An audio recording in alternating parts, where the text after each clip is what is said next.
All right, welcome back everybody. Jason Williams here with the University of New Mexico Department of Emergency Medicine. And for the next 20 minutes or so, we're going to talk about bites and stings. So let's just jump right into this. Wow, that is a righteous looking beard there. So today we're going to talk a little bit about snakes, a little bit about black widows and scorpions as well. But really the take home message and really what you should really focus in on for this lecture is on anaphylaxis. And so we'll talk all about anaphylaxis, which is really what kills people when we think about bites and stings. And along with that, we'll talk about epinephrine and the very famous epinephrine auto-injector and other devices that are out there that we can use to treat patients who go into anaphylaxis. Wow, another good photo there. So first interesting study here, this was in the year 2000, looking at snake bites in the United States. And what this study showed that all throughout the United States, there were about 4,500 snake bites recorded, probably a lot more potentially that were actually not recorded, people who didn't go to emergency rooms who were actually still bit by snakes, but still about 4,500 bites and only 3 deaths occurred from all of those snake bites.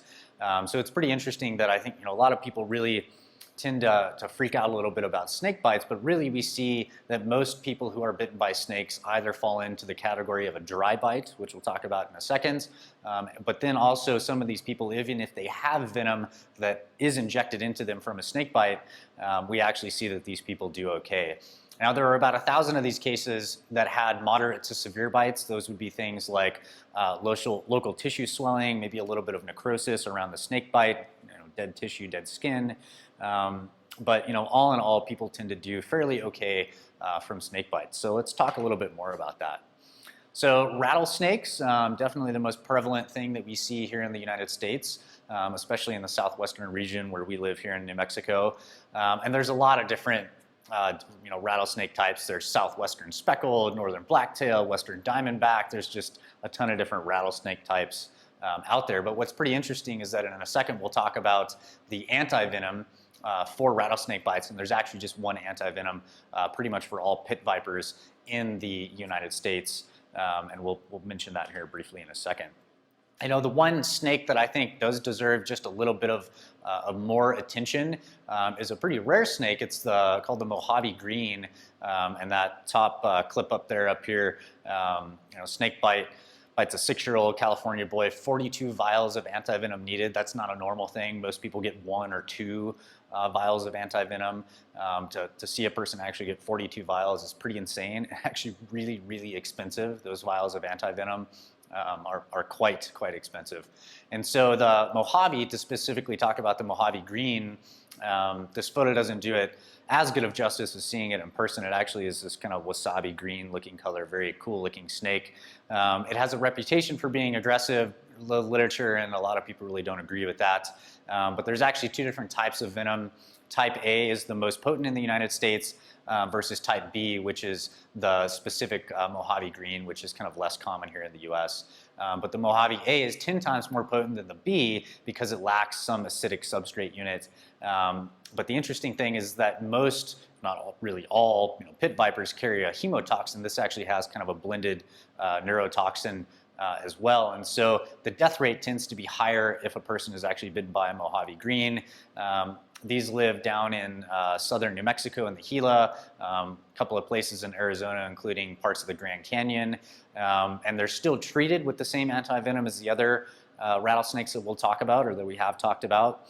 Sometimes it just takes more. But people tend to not do as well if they're bitten by this rattlesnake. So a bit of a caveat there. This is the one snake that you may say, hey, I need to actually think a little bit more about this in this area that I'm going into because it potentially may have this Mojave snake.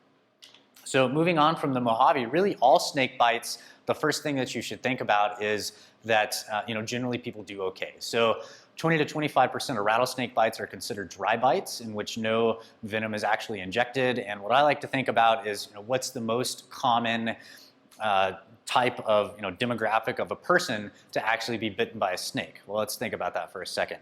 It's a relatively young, between the ages of like 18 to 25, male, and it's usually in their dominant hand.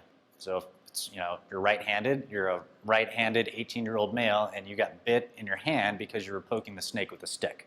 So that's really where we see people actually being bit by rattlesnakes that actually inject venom. It's because the snake has been taunted a little bit before. People are messing around with it. It gets pretty angry and actually does inject venom when it then bites a person. So we see much more dry bites from random things like hiking on a trail. You happen to step on a rattlesnake, it turns around and bites you. Some of those bites tend to be more dry bites. So 60% of coral snakes are dry bites, so a little bit more of a prevalence there. We don't see a lot of people actually being fully injected with coral snake venom from a coral snake bite. It's just not that common, and we'll talk more about coral snakes in a second. So keep in mind that larger snakes in general inject more venom, so the bigger the snake, the more venom that we can see. What we do also see is that very, very young rattlesnakes tend to not be able to control the amount of venom that they actually inject when they bite somebody. So very tiny rattlesnakes do have the ability to inject more, not necessarily more venom than a larger snake, because they just produce more venom, but they tend to not have the control and will release more venom. So keep that in mind as well. All right, so rattlesnake bites, most common injury pattern that we see is a soft tissue injury pattern. So we see things like swelling, bruising, bleeding. It's not like it causes necrosis, which is dying skin. So it's not like it actually causes dying skin or muscle. It's not like it causes that right away. That's something that happens down the line, 12, 24 hours later, we start to see some of that. So don't expect a snake to bite you and then you have like this awful looking black skin and gangrene. That takes a while. So rattlesnake bites, really the presentations and the symptoms that we can see, these things tend to vary a lot. We can see full-on systemic symptoms, so systemic meaning whole body, it affects your entire body. So that would be things like nausea and vomiting. If you have somebody who was bit by a rattlesnake and then 10, 15 minutes later they start complaining of some nausea, they have a nauseated feeling and then they start vomiting, that's a sign of concern. Obviously make sure that they're not just kind of freaking out a little bit from the incident as well, but that would be a huge concern. Things like muscle twitching around the affected area, full body muscle twitching, spasms, full-on diaphoresis, so sweating all over. If you have the ability to take a blood pressure, which you probably won't, but if they have a very weak radial pulse, they feel like crap, all these things are systemic signs and symptoms, really showing that you need to evacuate that person. You also really won't be able to get antivenom into the field. That's not something that's really done. Antivenom has to stay cooled in a refrigerator. It also has to be constituted. You actually have to take the vial, inject some solution into it, and then kind of roll it on a desk for 15, 20 minutes to actually constitute the medicine inside the vial of antivenom. So that's not something that we see actually done in the field, really not often at all. So you really need to focus on, if you think that the person is having systemic signs and symptoms of actually having venom in their body, really focus on getting that person to a hospital, to definitive care by whatever means might be fastest. So other things that we can see is just full body weakness. Sometimes people have weird tastes, like a metallic taste in their mouth. We could just see anaphylaxis. Now anaphylaxis, that would be something that you would then kind of go down the epinephrine route and treat. If you fully believe that it is anaphylaxis, treat it with epinephrine, and then the person may still then have other systemic signs and symptoms that the snakebite venom is having in their body as well. But anytime you have any foreign body come into your body, so it could be a bee sting, a snake bite, it could be a penicillin oral tab, it could be anything, eating a peanut. Any of those things can potentially cause this antigen-antibody response and produce full-blown anaphylaxis. And so if that happens, you really have to go down that initial life threat, which is anaphylaxis, and treat that and fix that, and then focus on getting the person out to then potentially maybe receive something like Crofab, which is the antivenom in a hospital setting. Things that you really won't see right away, but prolonged periods of time, if you're not able to get a person out, if they are bit by a snake that actually does inject venom, you can see things like pulmonary edema, so fluid in the lungs. You can also see full-on circulatory collapse. People can die from these things, but like I said before, it doesn't happen too often, especially if you get them to a hospital where they can be evaluated and then potentially given an antivenom if they need it. So, common photo that we might see, presentation that we might see from a snake bite, you can see that it's really all not that profound. It doesn't really look that crazy, just two little fang marks with some local kind of redness around the site. But as time progresses, these things can start to look a little bit worse. You can see that we've taken a pin here and just had a little line of demarcation. So just kind of take your Sharpie or whatever you have and draw a line around wherever you see the swelling is and the redness around the snake bite. And then what you can tell is actually how fast this is potentially progressing. If we start to see a lot of local redness, a lot of swelling very rapidly, those are signs and symptoms that show that there was a lot of venom actually injected in there. Even if the person isn't having systemic effects, sometimes people are given anti-venom, especially if they're bit on their hands or any of the peripheral areas where there's not as good of a blood supply, of blood flow. So go ahead and make that line of demarcation, just circle it, and then you can also write the time next to it of when you made that mark so you can actually see how it progresses from there. This is snake bite on the foot. You can see the two marks on the lateral side of the foot there really, don't look that bad, but you can obviously tell that there is a lot of swelling around that site. And this person, if that swelling continues to happen, even if they don't have systemic effects, they may get anti-venom depending on their full presentation and full workup in the hospital. So this is a photo that we really wouldn't see initially on presentation. This is something, local tissue damage, necrotic tissue, blistering. This is something that happens hours and hours after a person is actually bit by a snake. So you won't see this right away, but this is somebody who would obviously benefit from some type of anti-venom. We really worry about patients who have snake bites where there is a lot of localized swelling, where it looks like venom was actually injected in the very distal parts of their hand or their foot, where there's less blood supply, blood circulation. Those are people who typically are given anti-venom and respond very well to it. So keep in mind, if you have somebody bit by a snake in a backcountry environment, if it is in those distal areas, that's something to be concerned about.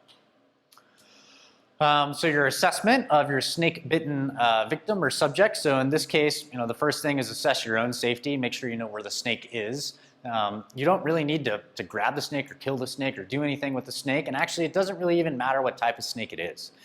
If you can identify that it has a rattler on it, that it's a rattlesnake, that's pretty pertinent information. But even if it's not, it really doesn't matter that much, because if the person is going to be given anti-venom in an emergency department or not will really just be dependent on their signs and symptoms of localized injection of venom or systemic full body effects seen from that. So, no reason to track that snake down, but you probably should know that it's either scurried away or that it's somewhere near you, so you can, keep yourself safe and everybody else. History, patient history is good. Wound location, the size, is there any bleeding? They could actually inject directly into a vein, not so much an artery. That would be very, very rare, but it could potentially happen. So is there bleeding? Do you need to control the bleeding? Does the person have other injuries because they were bit by the snake and they fell down on the trail? And then just some vital signs. How's their heart rate? Are they at rest and their heart rate's 120? That would be quite concerning. Or are they at rest and their heart rate's 60 and they're not freaking out? Good things to go ahead and assess. So do your full assessment, and then you can kind of narrow and focus in your care from there. So, really the treatment for snake bites, you don't really need to do a whole lot except get the person to a hospital to definitive care if you feel that it's an issue. So, the first thing is presume that the snake bite was actually something that injected venom into the person. These people, if they are bit by a snake, they should be transferred to an emergency department. They should be seen in an ED, just so somebody can do an assessment on them at a physician level, really assess to see if there's any damage that's going on or if they have systemic effects going on as well.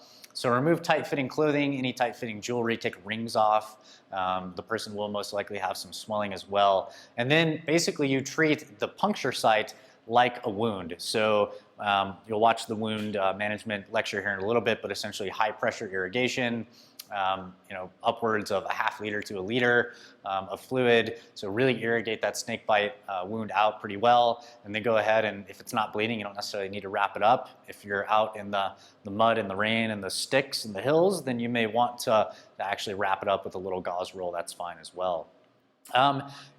Any wilderness medicine textbook that you read will tell you to splint. So if it's on an extremity, to splint it. What I like to tell people is the reason why that's in the textbooks is because we don't know what else to tell you. Like, what else are you going to do? You're going to take a Sharpie and draw a line around it. You're going to irrigate it and splint it. Truth be told, you don't need to splint it. That does nothing. You should maybe limit movement, limit motion of the extremity. You don't want to be flailing it all around. And you want to really keep it at about the level of the heart or so, just to have a nice, kind of neutral effect. You don't want it down here so the venom can pool. You don't want it up high so it's going to be pouring down into your central circulation. So, essentially, if you can just keep the person holding their arm like this, if they have a bite on their lower extremity on their arm, that's fine. If you carry a SAM splint and you're really gung-ho to put on that SAM splint, then by all means have at it. But it won't really do anything. Some pain control, if the person wants to take some Tylenol or something, that would be certainly okay if they want to take the medication on their own volition. These tend to be a little bit painful though, so if the person does start having a lot of pain, if you get them to a trailhead, maybe you could then think about calling an EMS agency to transport them to give them some more heavy-duty narcotic pain management. But most often people do okay with the pain until they get to an emergency department. And then really rapid evacuation and transport to a hospital is all we can do for these patients. And really, keep assessing them, see if they have any localized swelling that's very rapid, or if they have any full body effects that you see. Those are really telltale signs that something is actually happening.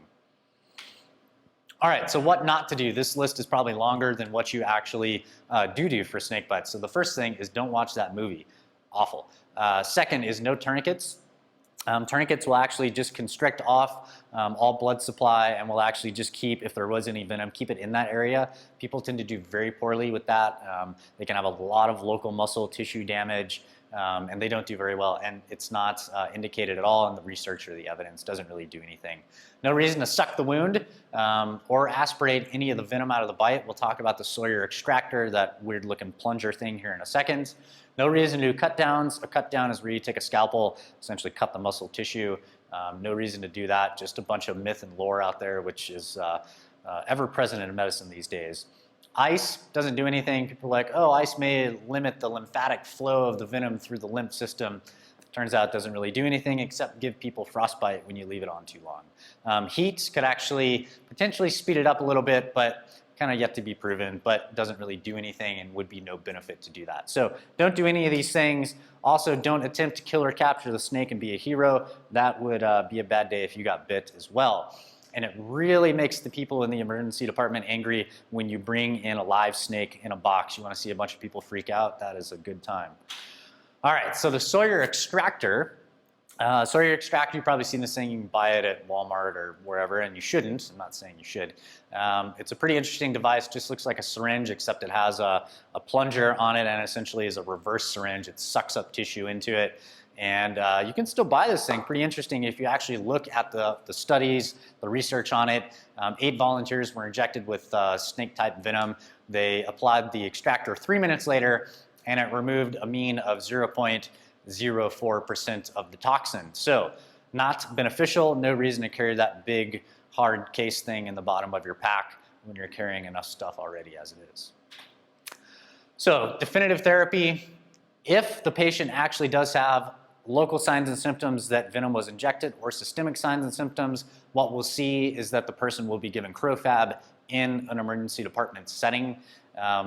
Really, this is kind of the only derivative that is used in the Western United States for really any type of poisonous rattlesnake bite, except for the coral snake, and we'll talk a bit about the coral snake here in a second.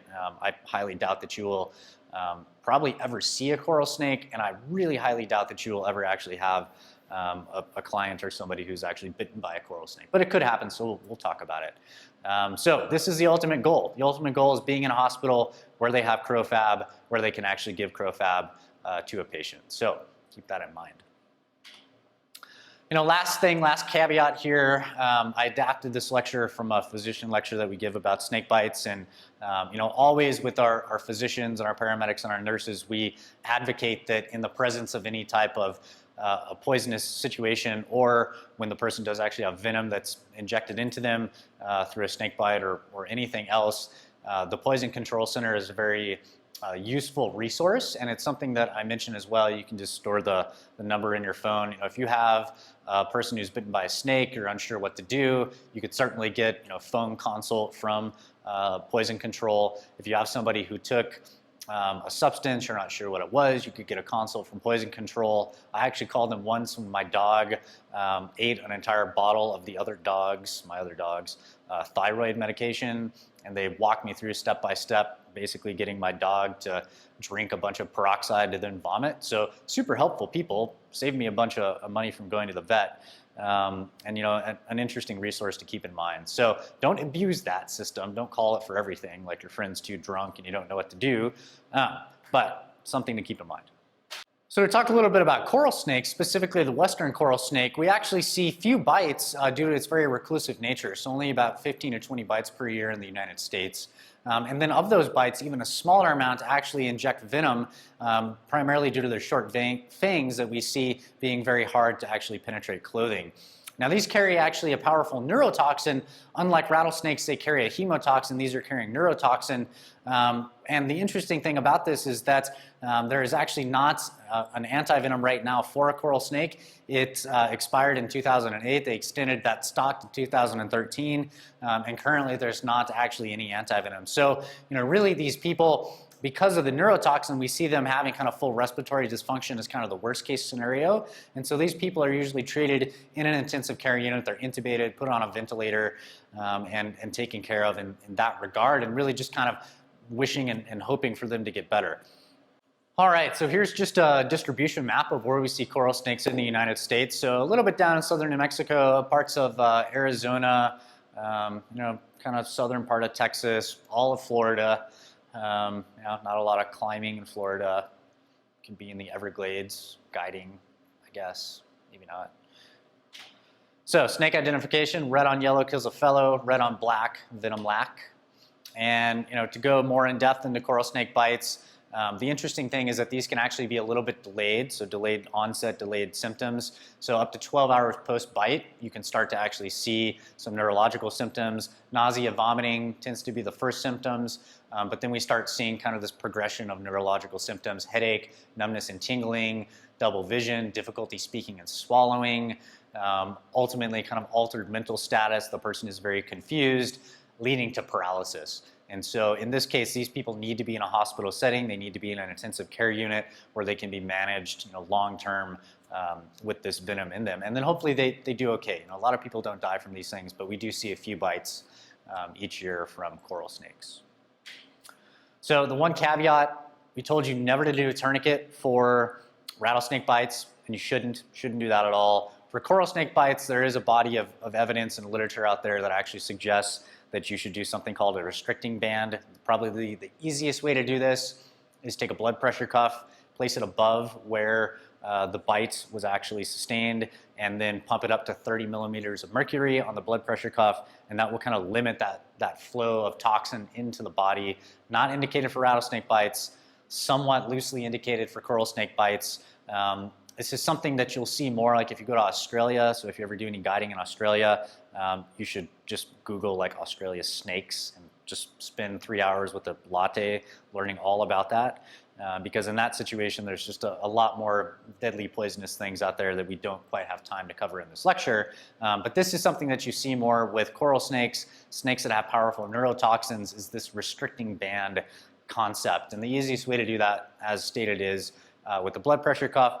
You could certainly do it with an ACE wrap. You just won't know really how tight you're actually making that constricting band. So a little bit of a caveat. As I said, if you're traveling to Australia, you should spend some time looking into the snakes and other scary creatures out there. But hopefully you won't come into contact with a coral snake. They're quite rare. So definitive therapy for the coral snake bite at this point is really just wishing and hoping that things will kind of be okay due to the lack of antivenom that we see here in the United States. Okay, so key points for snake bites: avoid contacts with snakes, obviously, if you can. Don't try to kill or capture the snake. Vital signs, every 15, 20 minutes or so, maybe even more if the person is showing some signs and symptoms of having an actual snake bite. Go ahead and make an outline of where the redness is around that snake bite, note the time on it, and keep that progressing as it goes every 15, 20 minutes or so if the swelling is starting to get pretty significant. You could splint if you want, don't necessarily need to, and evacuate the person to a medical facility if you can get them out of that environment. And then call the Poison Control Center if you need help really sorting anything out. But hopefully you'll be able to get these people to definitive care, to a hospital setting, which is really where they need to be.